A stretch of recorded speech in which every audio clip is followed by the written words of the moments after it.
വിശുദ്ധ ലൂക്കാ എഴുതിയ സുവിശേഷം അധ്യായം 10 വാക്യങ്ങൾ 25 മുതൽ 37 വരെ. നല്ല സമരിയാക്കാരന്റെ ഉപമ. അപ്പോൾ ഒരു നിയമജ്ഞൻ എഴുന്നേറ്റ് നിന്ന് അവനെ പരീക്ഷിക്കാൻ ചോദിച്ചു, ഗുരു, നിത്യജീവൻ അവകാശമാക്കാൻ ഞാൻ എന്തു ചെയ്യണം? അവൻ ചോദിച്ചു, നിയമത്തിൽ എന്തെഴുതിയിരിക്കുന്നു? നീ എന്തു വായിക്കുന്നു? അവൻ ഉത്തരം പറഞ്ഞു, നീ നിന്റെ ദൈവമായ കർത്താവിനെ പൂർണ്ണ ഹൃദയത്തോടും പൂർണ്ണാത്മാവോടും പൂർണ്ണ ശക്തിയോടും പൂർണ്ണ മനസ്സോടും കൂടെ സ്നേഹിക്കണം, നിന്റെ അയൽക്കാരനെ നിന്നെപ്പോലെയും. അവൻ പ്രതിവദിച്ചു, നീ ശരിയായി തന്നെ ഉത്തരം പറഞ്ഞു.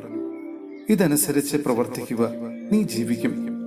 എന്നാൽ അവൻ തന്നെ സാധൂകരിക്കാൻ ആഗ്രഹിച്ച് യേശുവിനോട് ചോദിച്ചു, ആരാണ് എന്റെ അയൽക്കാരൻ? യേശു പറഞ്ഞു, ഒരുവൻ ജെറൂസലേമിൽ നിന്ന് ജെറീക്കോയിലേക്ക് പോവുകയായിരുന്നു. അവൻ കവർച്ചക്കാരുടെ കയ്യിൽപ്പെട്ടു.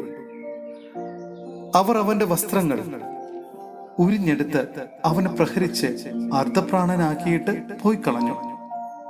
ഒരു പുരോഹിതൻ ആ വഴിയെ വന്നു. അവനെ കണ്ട് മറുവശത്തുകൂടെ കടന്നുപോയി. അതുപോലെ തന്നെ ഒരു ലേവായനും അവിടെ വന്നപ്പോൾ അവനെ കണ്ടെങ്കിലും കടന്നുപോയി. എന്നാൽ ഒരു സമരിയാക്കാരൻ യാത്രാമധ്യേ അവൻ കിടന്ന സ്ഥലത്ത് വന്നു. അവനെ കണ്ട് മനസ്സലിഞ്ഞ് അടുത്തു ചെന്ന് എണ്ണയും വീഞ്ഞുമൊഴിച്ച് അവന്റെ മുറിവുകൾ വച്ചുകെട്ടി തന്റെ കഴുതയുടെ പുറത്തു കയറ്റി ഒരു സത്രത്തിൽ കൊണ്ടുചെന്ന് പരിചരിച്ചു.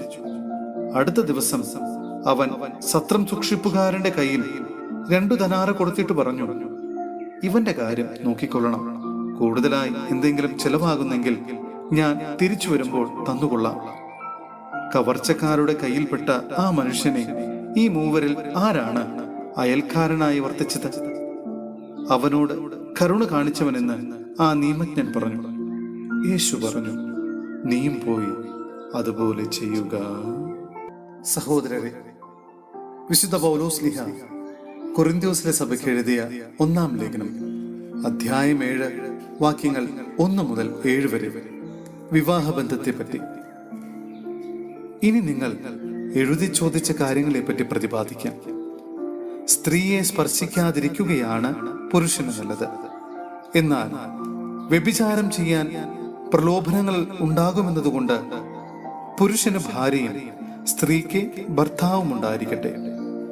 ഭർത്താവ് ഭാര്യയോടുള്ള ദാമ്പത്യധർമ്മം നിറവേറ്റണം. അതുപോലെ തന്നെ ഭാര്യയുടെ ശരീരത്തിന്മേൽ അവൾക്കല്ല അധികാരം, ഭർത്താവിനാണ്. അതുപോലെ തന്നെ ഭർത്താവിന്റെ ശരീരത്തിന്മേൽ അവനല്ല, ഭാര്യയ്ക്കാണ് അധികാരം. പ്രാർത്ഥനാ ജീവിതത്തിനായി ഇരുവരും തീരുമാനിക്കുന്ന കുറെ കാലത്തേക്കല്ലാതെ പരസ്പരം നൽകേണ്ട അവകാശങ്ങൾ നിഷേധിക്കരുത്. അതിനുശേഷം ഒന്നിച്ചു ചേരുകയും വേണം.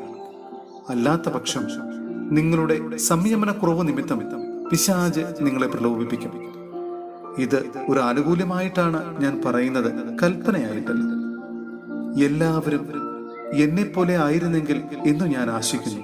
എന്നാൽ ദൈവത്തിൽ നിന്ന് ഓരോരുത്തർക്കും പ്രത്യേക ദാനങ്ങളാണല്ലോ ലഭിക്കുന്നത്.